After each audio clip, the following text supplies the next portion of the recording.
Hey everybody, Brian Hart Hoffman here, editor-in-chief of Bake From Scratch, and holiday baking season is here. Today I'm going to show you how to make a pull-apart savory stuffing bundt. Say that again because it sounds so good, a pull-apart savory stuffing bundt.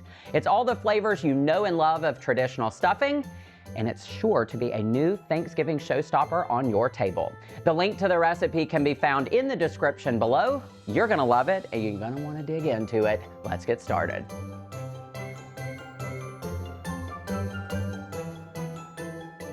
Starting with a large bowl, I'm gonna whisk together my flour and my dry ingredients. For this recipe, I've got salt, I've got baking powder, I've got granulated sugar, some garlic powder, poultry seasoning, pepper. Stop me when that doesn't sound good. This is all the flavor you love in one easy to make dough. So just gonna get this whisked together. Nice and combined. And then, let's get our cold butter in. So I'm gonna get our butter in and I'm gonna toss it to coat. The first and most important thing when you're adding cold butter to a dough like this is to just use your hands, coat the butter in flour so it starts to stay separated, and then we'll get it distributed into the mixture. Now you can use your hands if you just want to press the butter like this into small pieces, toss in the flour again, and just break down the butter, or you can reach for a pastry blender and just use that to cut this cold butter into the dry ingredients. Personally, I prefer to use my hands, so I'll do this until my mixture has butter pieces that have been broken down about to a pea size. And now you can see the texture is coarse. You see these bits of butter. We want to keep these nice cold bits of butter in here, so let's get other ingredients in here and get our dough brought together. Now I'm gonna stir in some dried cranberries. Now you're gonna start seeing all these elements of stuffing, some Gruyere cheese. Stop me when that doesn't sound good. Love Gruyere. And then sage. So we're starting to get the herbs in, the flavors you know coming together right here. And I'm using my hands for this. You could use a spatula, but just stir it together and get everything nice and distributed. Then bring in your cold buttermilk.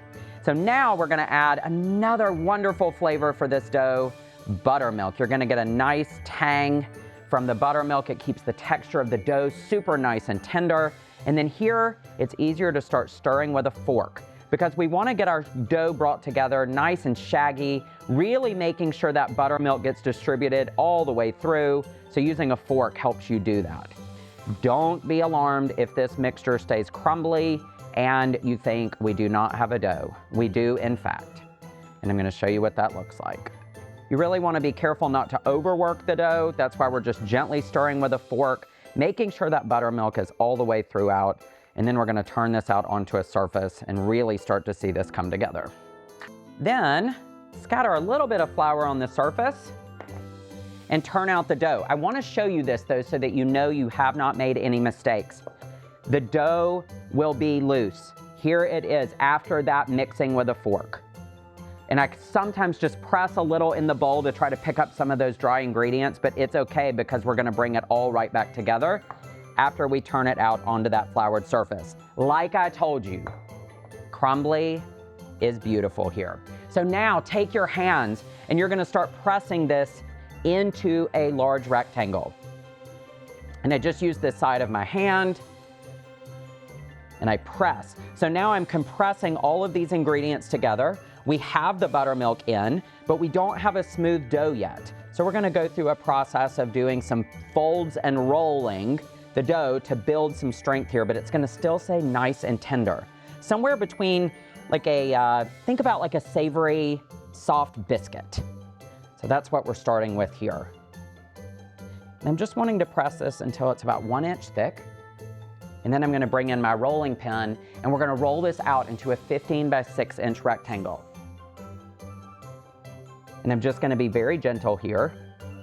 And in the beginning, you'll see the structure is not very cohesive at all. But I'm just pressing with my hand to bring it back together. Now, we're gonna fold this in thirds like a letter. So for the first few turns, you're gonna wanna use a bench scraper or something like this with a flat ridge and you're just gonna turn under and over. And that crumble is going to start turning into a dough as we work with it. But there's your first set of folds. Then I can turn this, and as we do this, we've got 3 more times to do this. You'll see that the dough is gonna come together and it's gonna have a lot more structure. And on this final fold, look at the structure we have in the dough. It's way different than what we started with. It's still a quick bread. It's still gonna be loose, but it's completely changed from when we turned it out of the bowl.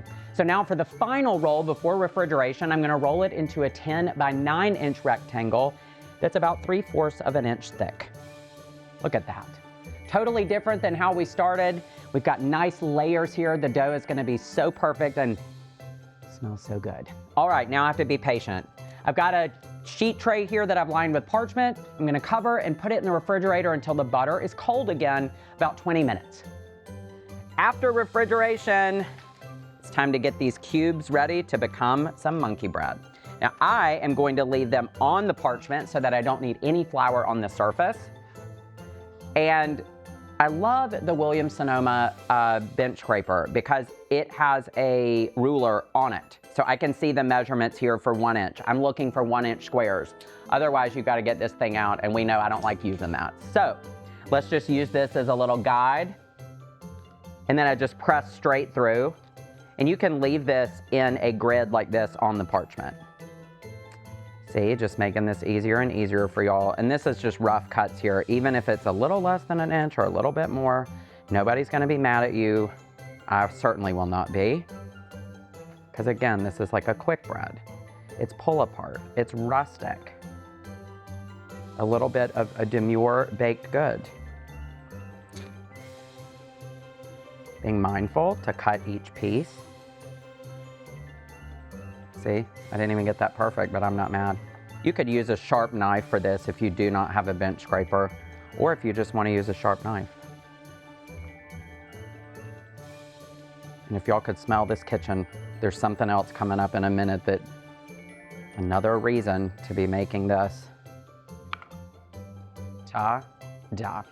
Now, here we go. I introduce to this now melted butter and sauteed celery and onion.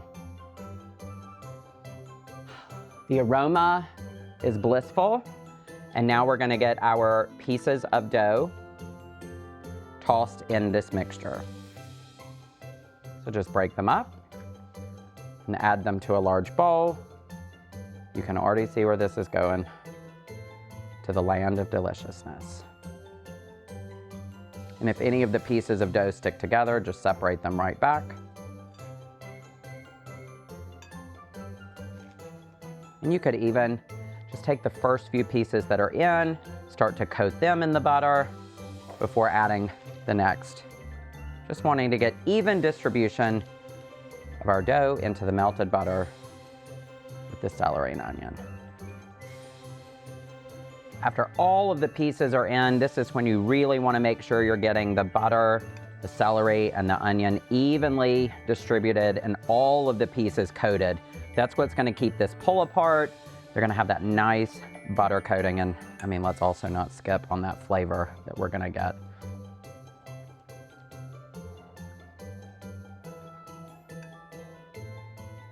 All right. Now we'll bring in our bundt pan. This is a 12-cup bundt pan that I have sprayed with a baking spray with flour. And then now we're just gonna get the dough pieces in, and it's almost time to bake. You can use a spatula, you can use your hands. With all this butter in here, it's just easy to pour straight from the bowl and into the bundt pan. You do wanna make sure you're getting a nice even distribution, and then we're gonna press with our hands too, just to make sure we have everything all settled in so we see the pattern of this bundt pan.